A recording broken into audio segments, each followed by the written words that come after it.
എല്ലാവർക്കും വിങ്സ് അക്കാദമിയുടെ മറ്റൊരു വീഡിയോയിലേക്ക് സ്വാഗതം. ഇന്ന് നമ്മൾ സാധാരണയായി എല്ലാ എക്സാംസിലും വരുന്ന ഒരു ടോപ്പിക്കാണ്, സൈക്യാട്രിയിലെ ഇമ്പോർട്ടൻറ്റ് ടോപ്പിക്കാണ്. That is personality disorders. Personality disorders mainly divided into three types. That is cluster A, cluster B and cluster C. ഇന്ന് നമ്മൾ ഡിസ്കസ് ചെയ്യുന്നത് അതിലെ ക്ലസ്റ്റർ എ വിഭാഗത്തിൽ വരുന്ന കാറ്റഗറീസ് ആണ്.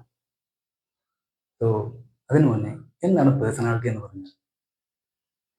നമ്മുടെ ജീവിതത്തിൻ്റെ പല ഘട്ടങ്ങളിൽ നമ്മൾ പ്രകടിപ്പിക്കുന്ന സ്വഭാവ ഗുണങ്ങളാണ് ഒരാളുടെ പേഴ്സണാലിറ്റി എന്ന് പറയുന്നത്. അതിന് എന്തെങ്കിലും അബ്നോർമാലിറ്റി സംഭവിക്കുകയാണെങ്കിൽ അതിനെയാണ് നമ്മൾ പേഴ്സണാലിറ്റി ഡിസോർഡേഴ്സ് എന്ന് പറയുന്നത്. എല്ലാവർക്കും ചെറിയ ചെറിയ പേഴ്സണാലിറ്റി വ്യതിയാനങ്ങളൊക്കെ ഉണ്ടാവും, പക്ഷെ അതൊന്നും നമ്മുടെ ഒരു പേഴ്സണാലിറ്റി ഡിസോർഡേഴ്സ് അല്ല. എന്തൊരു സ്വഭാവം കൊണ്ട് എൻ്റെ സമൂഹത്തിന്, എൻ്റെ ചുറ്റുപാടുകൾക്ക്, എൻ്റെ കുടുംബത്തിന് എന്തെങ്കിലും ദോഷം ഉണ്ടായിട്ടുണ്ടെങ്കിൽ അതവിടെയാണ് പേഴ്സണാലിറ്റി ഡിസോർഡർ ഉണ്ടാവുന്നത്. സൈക്കാട്രിയിൽ ഡിഫിക്കൽട്ട് ടു ട്രീറ്റ് എന്നൊരു വിഭാഗത്തിൽ വരുന്ന ഒരു കാറ്റഗറിയാണ് ഈ ഒരു പേഴ്സണാലിറ്റി ഡിസോർഡർ എന്ന് പറയുന്നത്. സാധാരണ ഇത് ഡ്രഗ്സ് കൊണ്ടൊന്നും നമുക്കിത് അധികം ചേഞ്ചസ് വരുത്താൻ പറ്റില്ല. നമ്മൾ സൈക്കോതെറാപ്പി വെച്ചിട്ടാണ് നമ്മൾ ഇതിനൊരു ക്യൂർ നമ്മൾ ഉണ്ടാക്കിയെടുക്കുന്നത്. അതായത് നമ്മുടെ behavioural modification therapies, individual therapies, അതുപോലെ ഗ്രൂപ്പ് തെറാപ്പീസ്. അതുകൊണ്ട് തന്നെ നമുക്കിന്ന് ക്ലസ്റ്റർ എന്റെ ടൈപ്പുകൾ ഏതൊക്കെയാണെന്ന് നോക്കാം. Mainly cluster A is divided into three types. That is paranoid, schizotypal and schizoid. അതിൽ ഫസ്റ്റ് വണ്ണാണ് പാരനോയിഡ് എന്ന് പറഞ്ഞത്. സാധാരണയായി നമ്മുടെ എക്സാംസിലെല്ലാം ചോദിക്കുന്ന ഒരു ഏരിയയാണ് ഈ പാരനോയിഡും സ്കീസോടൈപ്പലും സ്കീസോയിഡും. നമ്മൾ പലപ്പോഴും നമുക്കിത് തെറ്റിപ്പോവാറുണ്ട്. അതിൽ പാരനോയിഡിൽ വരുന്നതാണ്, അത് വരുന്ന പേഷ്യൻസിന് കൂടുതലായിട്ടും ആൾക്കാർ സസ്പീഷ്യസ് ആൻഡ് മിസ്ട്രസ്റ്റ്ഫുൾ ആയിരിക്കും. അവർ ഭയങ്കര സംശയാലുക്കളായിരിക്കും. അവർക്ക് ഭയങ്കര ആൾക്കാരെ ഒരു വിശ്വാസവും കാര്യങ്ങളും ഒന്നും തന്നെ ഉണ്ടാവില്ല. അതുപോലെ അവർ സെൽഫിന് ഇമ്പോർട്ടൻസ് കൊടുക്കുന്ന ആൾക്കാരായിരിക്കും. ഡെലൂഷൻ ഓഫ് ഗ്രാൻഡോസിറ്റി എന്ന് പറയും. ഞാനാണ് എല്ലാം തികഞ്ഞവൻ എന്നൊരു ചിന്ത അതിലവർക്ക് കൂടുതലുണ്ടാവും. അതുപോലെ ഡെലൂഷൻ ഓഫ് പെർസിക്യൂഷൻ, ആരും എന്നെ കൊല്ലാൻ വരുന്നു, ആരൊക്കെ എൻ്റെ സ്വത്തുക്കൾ അടിച്ചെടുക്കാൻ വരുന്നു എന്നുള്ള തോന്നലാണ് ഡെലൂഷൻ ഓഫ് പെർസിക്യൂഷൻ ഉണ്ടാവുക. അതുപോലെ തന്നെ സ്റ്റെപ്പ് ബേൺ എന്ന് പറഞ്ഞു കഴിഞ്ഞാൽ ഭയങ്കര ഷാഠ്യക്കാർ, പിടിഭാഷക്കാരായിരിക്കും ഇവർ. അതുപോലെ അഗ്രസീവ് ബിഹേവിയർ കാണിക്കുന്നതായിരിക്കും. ആരെങ്കിലും അറിയാതെയൊക്കെ പോയി ടച്ച് ചെയ്ത് കഴിഞ്ഞാൽ അവർ ഭയങ്കരമായിട്ട് പ്രശ്നങ്ങൾ ഉണ്ടാക്കും, ഭയങ്കരമായിട്ട് വയലന്റ് ആവും. സോ ഇതാണ് ഈ പാരനോയിഡിൽ വരുന്നത്. പാരനോയിഡും അതുപോലെ തന്നെ സ്കീസോടൈപ്പലും രണ്ടിനും വരുന്ന ചെറിയൊരു വ്യത്യാസം പറഞ്ഞു കഴിഞ്ഞാൽ, ഈ പാരനോയിഡിൽ സസ്പീഷ്യസ് പ്ലസ് മിസ്ട്രസ്റ്റ്ഫുൾ ആണ് കാണുന്നത്. സ്കീസോടൈപ്പലിൽ സസ്പീഷ്യസ് പ്ലസ് പാരനോയിഡ്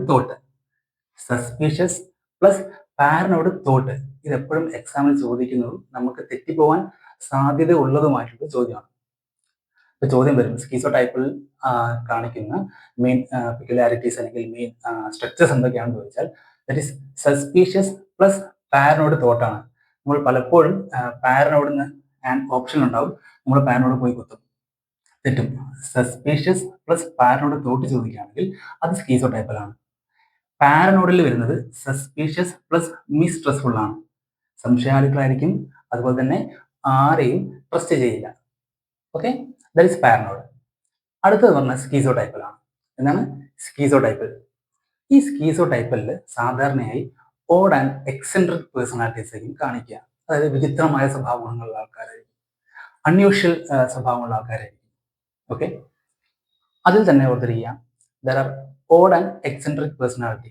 അതുപോലെ magical thinking, very very important ആണ് മാജിക്കൽ തിങ്കിങ് എന്ന് പറഞ്ഞാൽ. Magical thinking or odd thinking എന്ന് പറയും. എന്താണ് magical thinking or odd thinking? അതായത് നമ്മുടെ ഉള്ളിലെ ചിന്തകളും ലോകത്ത് നടക്കുന്ന സംഭവങ്ങളെല്ലാം അവർ കണക്ട് ചെയ്തുകൊണ്ട് അവരെന്തൊക്കെയോ അങ്ങനെ വിചാരിക്കും. അതാണ് മാജിക്കൽ തിങ്കിങ് അല്ലെങ്കിൽ ഓഡ് തിങ്കിങ് എന്ന് പറയുന്നത്. അതുപോലെ അബ്നോർമൽ ഒരു ഹൈലി അൺയൂഷ്വൽ തോട്ടുകൾ ഇവർക്കുണ്ടാകും, അല്ലെങ്കിൽ പെർസെപ്ഷനുകൾ ഇവർക്കുണ്ടാകും. മനസ്സിലായോ? അതായത് എന്തൊക്കെയോ ചിന്തകളൊക്കെ ഉണ്ടായി അവർക്ക് അവരുടെ നമ്മുടെ ജീവിതത്തിൽ നിന്നൊക്കെ അവരെ വിട്ടു പോവാന്ന് പറയില്ലേ, അങ്ങനെയായിരിക്കും ഈ സ്കീസോടൈപ്പുള്ള ആൾക്കാർ. എന്തൊക്കെയോ ചിന്തിച്ച് നടക്കുന്ന ആൾക്കാരായിരിക്കും. ഓക്കെ, ഇതിൽ പ്രധാനമായിട്ടും ഓർത്തിരിക്കേണ്ടത് സസ്പീഷ്യസ് പ്ലസ് പാരനോട് തോട്ടും, അതുപോലെ തന്നെ ഈ മാജിക്കൽ തിങ്കിങ് എക്സാമുകൾക്ക് എപ്പോഴും ചോദിക്കുന്ന ഒരു ഏരിയയാണ്. Magical thinking or odd thinking കാണിക്കുന്നത് സ്കീസോ ടൈപ്പിലാണ്. സസ്പീഷ്യസ് പ്ലസ് പാരനോട് തോട്ട് കാണിക്കുന്നതും സ്കീസോ ടൈപ്പിലാണ്. അത് ഓർത്തിരിക്കുക. ദെൻ നെക്സ്റ്റ് വൺ ആണ് സ്കീസോഡ്. എന്താണ് സ്കീസോഡ്?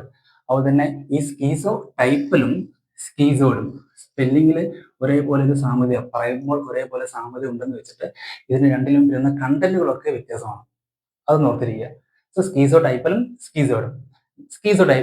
സ്കീസോഡ് എന്ന് പറഞ്ഞാൽ ദറ്റ് ഈസ് മെയിൻലി അതിൽ വരുന്നത് സോഷ്യൽ വിഡ്രോവൽ.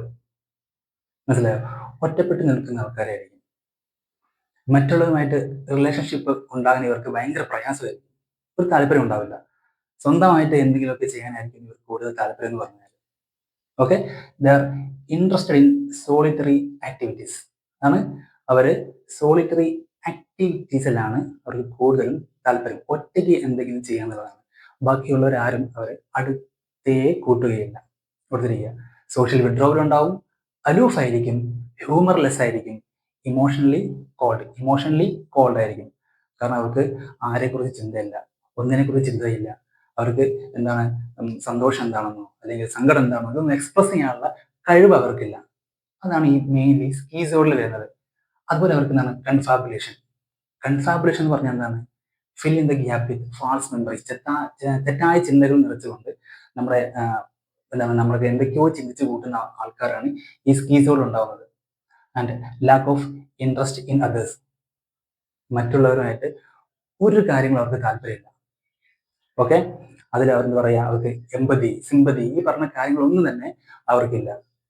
ഇതാണ് മെയിൻലി സ്കീസോഡിൽ വരുന്നത്. അപ്പോൾ നമ്മൾ ഇന്നത്തെ ക്ലാസ്സിൽ മെയിനായിട്ട് പറഞ്ഞത് പേഴ്സണാലിറ്റി ഡിസോർഡറിലെ ക്ലസ്റ്റർ എ ടൈപ്പാണ്. ഈ ക്ലസ്റ്റർ എയിൽ തന്നെ ഏതൊക്കെയാണ്? Paranoid, schizotypal and സ്കീസോഡ്.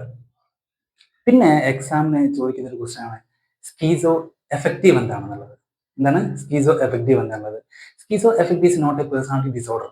ഒരു പേഴ്സണാലിറ്റി ഡിസോർഡർ അല്ല സ്കീസോ എഫക്റ്റീവ് എന്ന് പറഞ്ഞാൽ. സ്കീസോ എഫക്റ്റീവ് എന്ന് പറഞ്ഞാൽ സ്കീസോഫ്രീനിയ പ്ലസ് മാനിയ അല്ലെങ്കിൽ ഡിപ്രഷൻ. സ്കീസോഫ്രീനിയയുടെ കൂടെ മാനിയ അല്ലെങ്കിൽ ഡിപ്രഷൻ വരുന്ന ആൾക്കാരാണ് സ്കീസോ എഫക്റ്റീവ്. അങ്ങനെയും ചോദ്യം വരാം. താഴെ തന്നിരിക്കുന്നതിൽ പേഴ്സണാലിറ്റി ഡിസോർഡേഴ്സ് അല്ലാത്ത വിധം ചോദിക്കും. അപ്പോൾ പാരനോഡ് ഉണ്ടാവും, സ്കീസോ ടൈപ്പൽ ഉണ്ടാവും, സ്കീസോഡ് ഉണ്ടാവും, സ്കീസോ എഫക്റ്റീവ് ഉണ്ടാവും. അപ്പോൾ അതാണ് ആൻസർ പോവുക. എപ്പോഴും എക്സാമിൽ ചോദിച്ചു കാണുന്നത് ഒന്ന് പാരനോഡിൽ ഈ സസ്പീഷ്യസ് പ്ലസ് മിസ്ട്രസ്ഫുള്ളും, സ്കീസോ ടൈപ്പലിൽ സസ്പീഷ്യസ് പ്ലസ് പാരനോഡ് തോട്ടാണ് വരിക. സോ ഇത് നമ്മൾ മെയിനായിട്ട് ഓർത്തിരിക്കുക. അപ്പോൾ ഈ മൂന്ന് സംഭവങ്ങളും ക്ലസ്റ്റർ എയിൽ വരുന്ന ഈ മൂന്ന് ഹെഡിങ്ങുകളും അതുപോലെ തന്നെ താഴെ വരുന്ന സബ് ടൈറ്റിലുകളൊക്കെ പഠിച്ചിട്ട് നന്നായിട്ട് എക്സാം അറ്റൻഡ് ചെയ്യാനുള്ളതാണ്. നിങ്ങൾ കൂടുതലും ക്വസ്റ്റ്യൻസ് വർക്കൗട്ട് ചെയ്യുക. ഇത്തരത്തിലുള്ള സംഭവങ്ങൾ വെച്ചുകൊണ്ട് നിങ്ങൾ കൂടുതൽ ക്വസ്റ്റ്യൻസ് വർക്കൗട്ട് ചെയ്യുമ്പോഴാണ് നമ്മൾ കൂടുതൽ റാങ്ക് ഉയർത്തി കൊണ്ടുപോകാൻ പറ്റുള്ളൂ. സോ ഇന്നത്തെ ക്ലാസ് എല്ലാവർക്കും മനസ്സിലായി എന്ന് വിചാരിക്കുന്നു. ഇന്ന് നമ്മൾ പേഴ്സണാലിറ്റി ഡിസോർഡേഴ്സ് ആണ് എടുത്തത്. അപ്പോൾ എല്ലാവരും ഈ ചാനൽ സബ്സ്ക്രൈബ് ചെയ്യുക, അതുപോലെ തന്നെ ഷെയർ ചെയ്യുക. എല്ലാവർക്കും ഓൾ ദി ബെസ്റ്റ്.